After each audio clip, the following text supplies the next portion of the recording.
Hello, hello, hello. It's Friday, baby.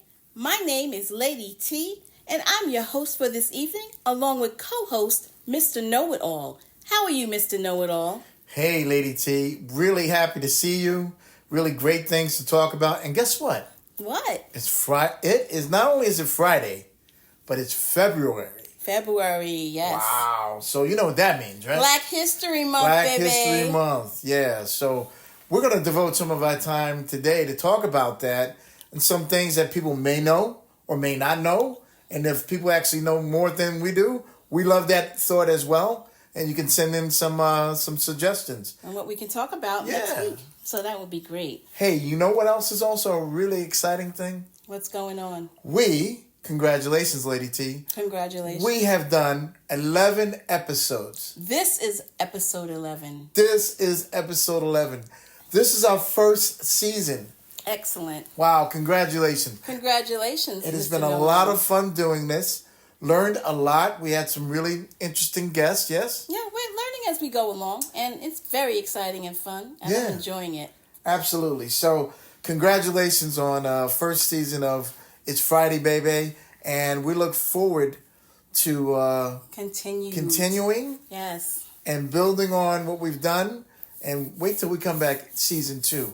Got some really great things planned. Absolutely, and congratulations to you as well, Mr. Know-It-All. Let's keep up the fun stuff. Yeah. So go ahead. What do you got? Tell me about Black History Month. I mean, of course, it's my favorite month of the year. I'm upset that it's only 28 days. Sometimes on a leap year, it's 29. It is the shortest month of the year, but that does not mean that it's the least month. It's a very powerful month for Black Americans and people of color who really want to talk about our heritage and the special achievements and accomplishments and contributions that Black Americans have made. Sure. So let's get into it a little bit. You know, Black History Month, which is interesting, is in February, as we already know. Mm-hmm. It was originated by Carter G. Woodson. Right. And he did this, believe it or not, in 1915. So we are coming on pretty soon. It will be 100 years in 2025. Wow. Isn't that amazing? It's amazing that you say that 100 years, but Black History Month has only been observed in the U.S. for a little bit over 50 years. So, wow. 50 years instead of 100. 100 is when it began. Yeah, well, that's very interesting. So, you know, what's interesting also is that Carter G. Woodson started it in 1915, and he picked February, because everybody always says, well, you know, someone gave us the shortest month of the year, right, like you said? Right.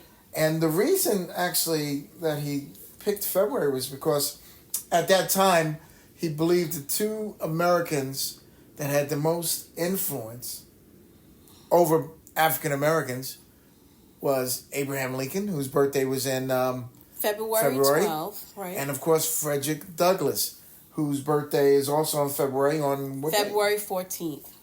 So he thought that they did so much for the African American that the Black History Month should be celebrated then. Right. Now, another interesting thing about Carter G. Woodson, you know, he was also, he was an educator. He wrote, a really great book. I read this book so many years ago, and I always thought it was a very, very interesting book. And Carter G.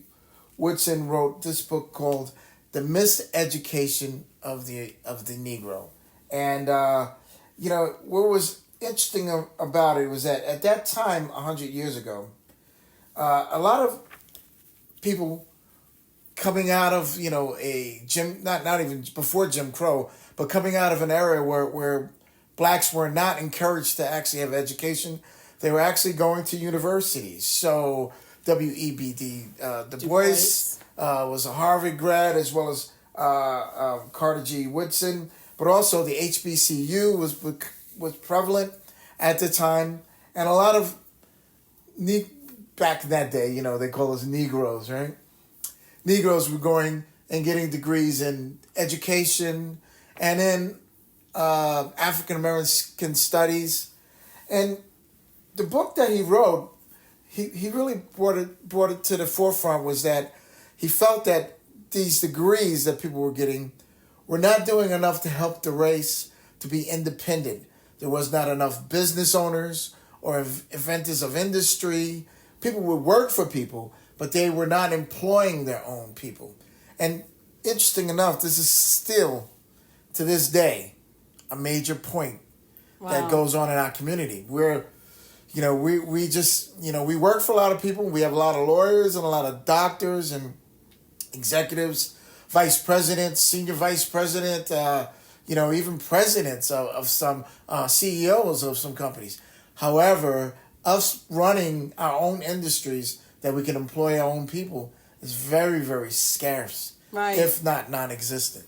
It's very interesting because Carter G. Woodson, from what I looked up about him, he's referred to as the father of Black history, and he was very he gave us a lot of inspiration and courage to actually focus, because he actually was the second Black American to earn his doctorate from Harvard University, like you said, and because he believed that Black people should be proud of their heritage and that all Americans should understand the largely overlooked achievements of Black Americans. Yeah. Like, so many times we contribute, even in the corporate arenas and even to this day, where our contributions are overlooked.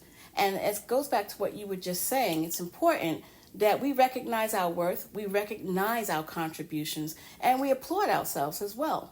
Right. And don't look down. In a quote that Woodson said, he said, "If a race has no history, if it has no worthwhile tradition, it becomes a negligible factor in the thought of the world, and it stands in danger of being exterminated." Wow. Now that was heavy for me. Yeah. In danger of being exterminated. Imagine our forefathers, our parents, our grandparents, our great-grandparents, the thought of not having their history and their knowledge.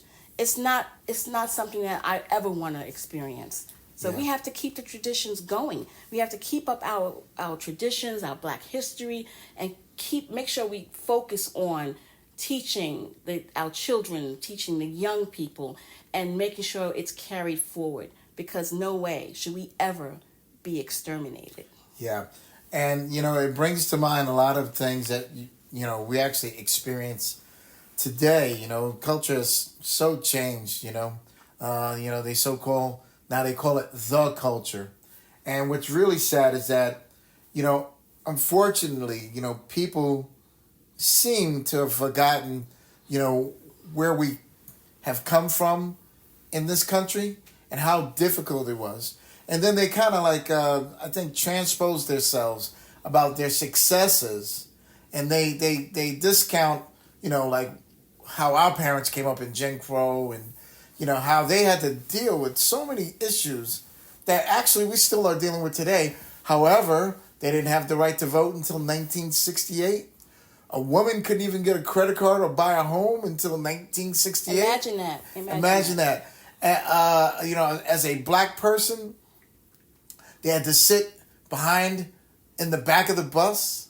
And I think sometimes as we get further into society, right, where we get, really prestigious occupations, lawyer, doctor, CEO, vice president, we forget to really kind of put ourselves, look back, right? Put ourselves in the shoes of our parents. Unfortunately, there's times when the more success, the further you become, because you forget whose shoulders you stood on to get there.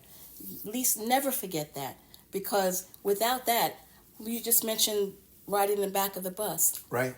Thank God for Rosa Parks. Absolutely. Amen to that. I mean, because if it wasn't for her courageousness, and there's so many more people to thank, Malcolm X, Martin Luther King, our greats, Jackie Robinson, there's just so many. I can't even give you all the names of, but we all know who they are. Right. But without them, there will be no success for the future going forward. So always be thankful of who's behind you and who let you stand on their shoulders to get there. Now you mentioned all the what we call the heroes, right? The heroes of the civil rights movement, the heroes of not all of them. The Pan African movement, you know. And the thing is, I see, and I'm sure you agree. I see your mother and father, my mother and father, as heroes. Rest in peace, all of them, as heroes, because they went through that time and they sheltered us to be better and to help us move and do better moves that they could have ever done at that time. And you know, like you said, we stand on their shoulders, but we can never forget. Exactly. Never forget what your father and my father, as black men, had to go through to actually raise a family. Be homeowners. At that time, it was at nearly that time impossible. But me being a family of 5, right. You being a family of 7. How you know, now you see today it's still not easy. If you look at the numbers of African American home ownership, which is the number one way that you build wealth in this country, it's because of a lot of different economic bust. 48% of homeowners are black, just 48%. While in the white community, 73% of the white community own homes. Right, and then we don't mention how a lot of the wealth is handed down. Right, inherited. Inherited, and in the black communities, it's a little different because each generation seems to have to start all over again. Like, if their parents got to a certain level, and I know that it's changing now, and I'm thankful for that. But if you go back to our parents' generations and then our grandparents and our great-grandparents, things were so different. Yes. You mentioned our parents had 7. My parents had 7 children, so that we were actually a family of 9.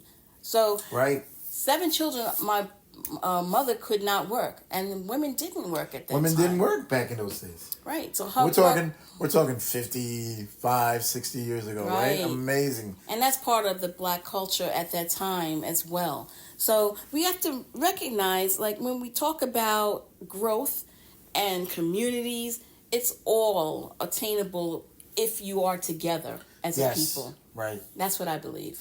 And you know what's really interesting is that during that time, because of segregation was just, you know, whether you were in the North or the South. What was really great during that time is that there were so many black businesses, because black people couldn't go into a hotel because, you know, you just couldn't because of segregation.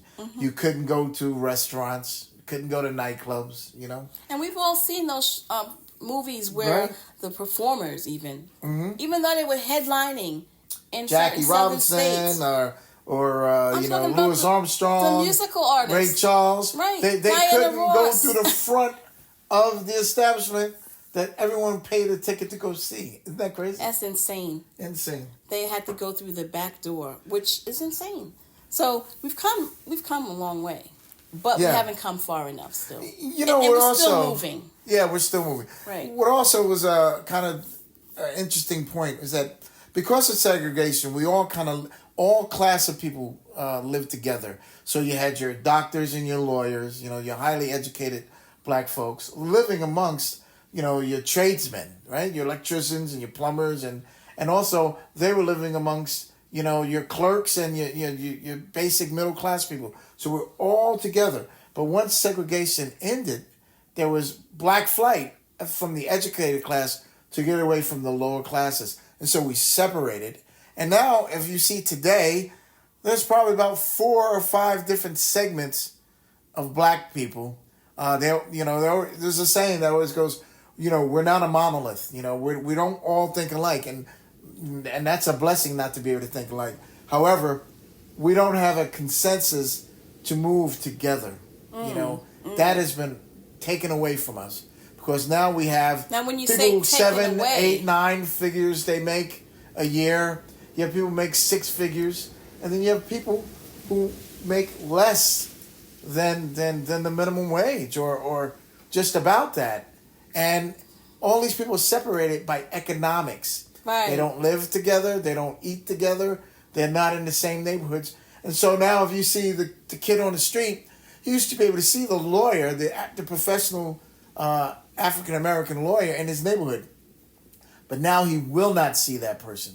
All he will see is the people who are in and out of, incarcerated, or people who are down on their luck, or people who are just not making a great stance in society. So they don't see what black people are capable of doing and what they can do with education and with other industries. So it's really kind of a double-edged sword. We've moved very far, but at the same time, we've fallen back in some areas. So this is something that should be addressed. I don't understand when you say, what do you think is the reasoning of the separation? I mean, I feel like as a people, and this is just me, we're all the same. Yeah. You may have more economic power than someone else, or you may have less than someone else, but it doesn't make you any different than their plight. Right. It all depends on where you stand, and it depends on knowing who you are and knowing your worth. Right. And how much you got beat down in the society. Right. That's how I see it, because the society as people of color, they could beat you down as far as economically, and jobs and purchasing homes and even if you go to purchase a car. We all know the statistics. Everyone knows that people of color pay more than the other demographics. Even if the credit profiles suggest that it should be done otherwise. There's something that just happened a few years ago.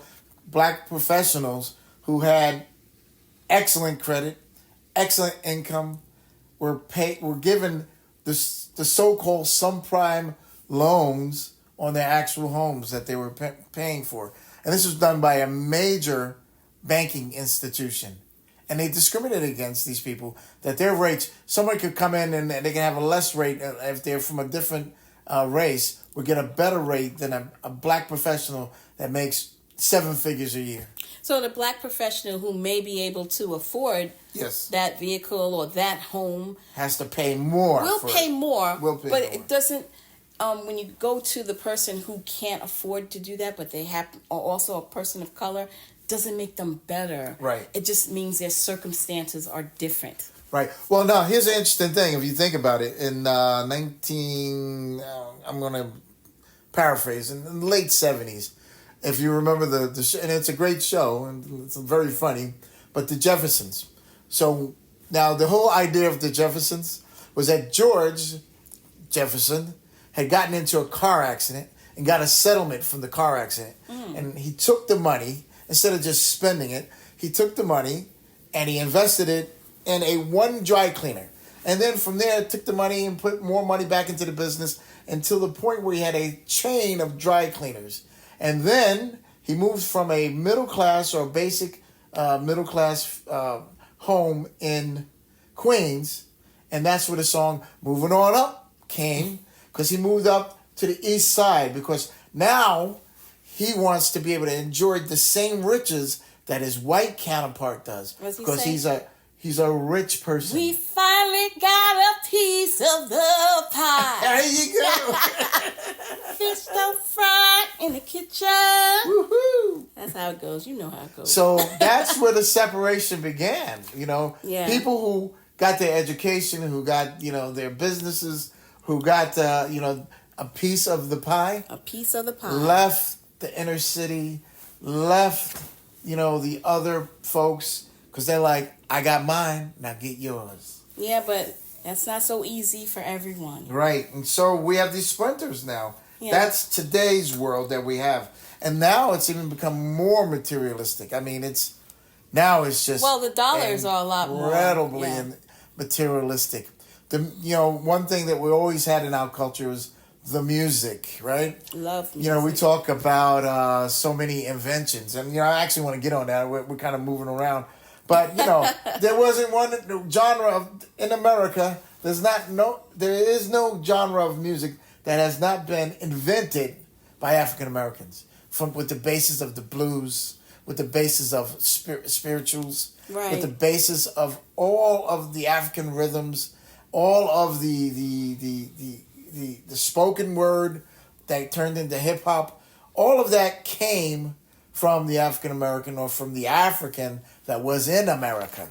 So that goes back to always remembering your heritage always. and never forgetting where you came from. Absolutely. And also to move it forward, teach those things, teach the history of music, teach them so that it's not forgotten. Right. Because so many times things are taken from the black community, and we're talking about cultural things as well. Right, yeah. That's because very true. think of the history of rock and roll, think of jazz, think of rap. In 10, 20 years or so, that you're not even going to know where it came from. They're going to take it and dissect it so much. And I know, as far as jazz musicians, the horns, oh, forget it. We love the horns, right? But who gets the most praise on the horn? Today. So, we had all the innovators. We had Miles, we had Charlie Parker, we had Dizzy Gillespie. Coltrane, we had Freddie Hubbard. I mean, it just goes on and on and on. These people were the innovators. Yes. However, if you go to a jazz concert Wynton today, Marsalis. and Wynton Marsalis is like, the king of the crown prince, they used to and call well him. deserved. The crown prince of jazz music. But if you go to a jazz concert today in a concert hall, or if you go into a small club, the audience will be 98% Caucasian or European, and our people will not be there. Plus, it's sad to say, I have sat in front of many executives in various different industries, and I tell them that I'm into jazz and I'm a jazz musician. I know what you're going to say. And they always tell me, oh, I love jazz. Kenny G is my favorite. Now, not knocking Kenny G. Anything away. Not taking anything away from him. The sad thing is that this is an African American's culture, and all they know is Kenny G. But if I asked them who Mozart was, they would know who Mozart is. If I asked them who Bach or Beethoven was, they would know one piece by each one of these composers, not taking anything away from them. But I ask them, do you know anything about Duke Ellington? They'll go, who? If I ask them, they know anything that was written by Jelly Roll Morton. Who? If I ask them, they knew anything about Scott Joplin. Who? So our own culture, by our educated folk, is being forgotten, swept under the rug, and just ignored. So, this is going on in many different facets. Now, here's an interesting thing. Let's talk about inventions. Here's some inventions that you may know or you might not know about that was actually invented by black people. Right. And I think it's really interesting, because, if you think about our everyday life, we couldn't do without We couldn't do without it. So right. The improved ironing board was invented by Sarah Boone in 1892. Interesting, right? The home security system, co-invented by Mary Van Britten Brown in 1966. Listen to this one. The 3-light traffic signal, invented by Garrett Morgan in 1923. What kind of mess would we be without that, right? Right. It goes on and on and on. It goes on and on. Here's an interesting. Refrigerated trucks, invented by Frederick McKinley Jones in 1940. Thinking about all the food in the supply chain, right? That would never even be... delivered fresh. Automatic elevator doors invented by Alexander Miles in 1887. And this is one interesting thing that the electric microphone co-invented by James E. West. James in 1964. James E. West, very interesting guy because he worked for Edison, and he worked on a number of so-called inventions by Edison. So, our contributions are endless. Yes, to the absolutely. society, endless to the American culture, and continuous by what we do today. And ladies, of course, the hair invention by Madam C.J. Walker. Oh my gosh. We can't forget that because we need it. We know it.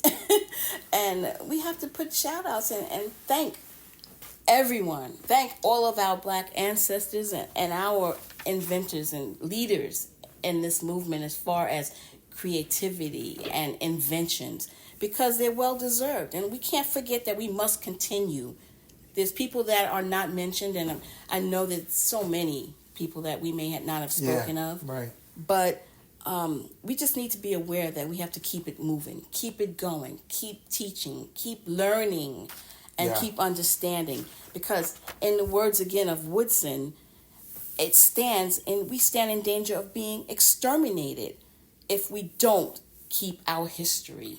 Yeah. With now, us. you know what's really interesting? The book that he wrote, The Miseducation of the American Negro, or the Negro,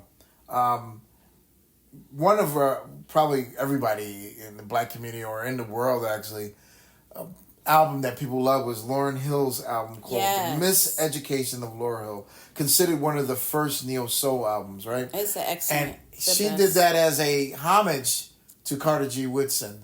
And what's interesting is that, artists of that caliber, we need more of, and who look back to our history, but also bring something in their time to speak to. And I think she did an outstanding job with that album. I mean, she only did one album, but if you're going to do one album, do it like that. Do it like that. Kudos. So, again, I want to congratulate you on a really great season. 11 episodes, Lady T. Yeah. Had a wonderful time, learned a lot, and we're ending on a great note because, Black History Month is so important, not only to black people in this country, but to every American, because we're all in this together. Yes, amen. We make your world a better world, and you can make our world a better world if we work together. Right. And that's all we're looking to do because, we are, the so-called African American. We have the blood of the East and the West running through our veins just by happenstance, because that's who we are. Literally, we are that East and West together in this world, and this is our country. We built it from the ground up. Even though when no one loved us, this is where we're from. This is where I'm born. Yes, that's where you're born. Absolutely. So this is where this is our country. Yes. So I don't know if I have much more to say on this topic, but I'm excited.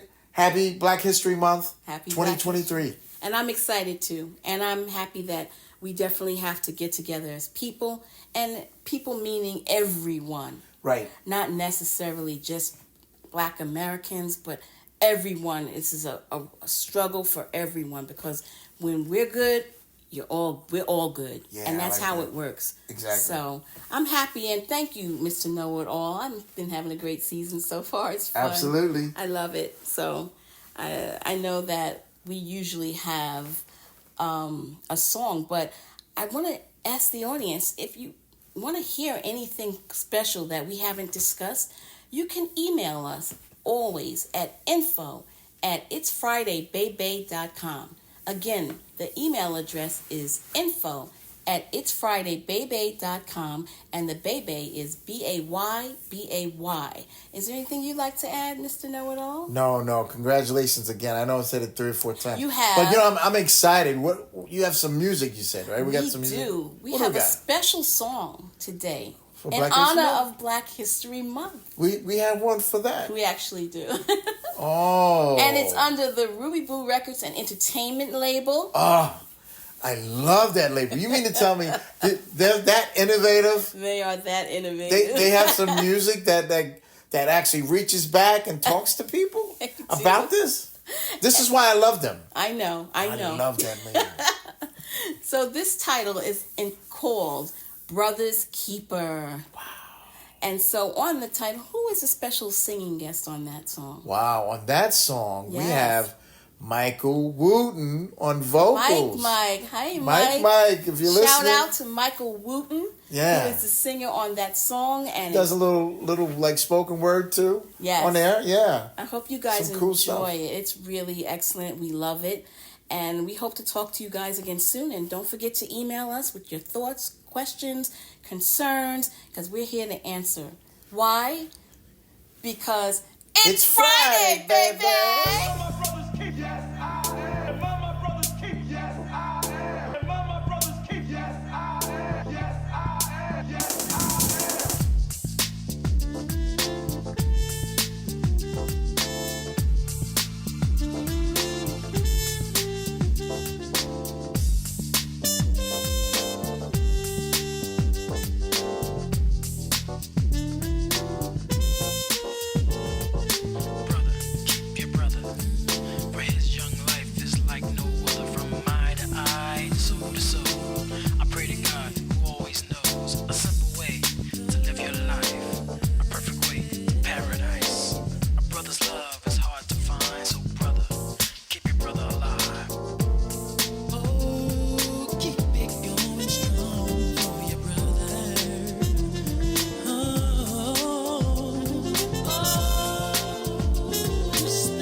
keep. Yes, I am. Am I my brother's keep? Yes, I am. Am I my brother's keep? Yes, I am.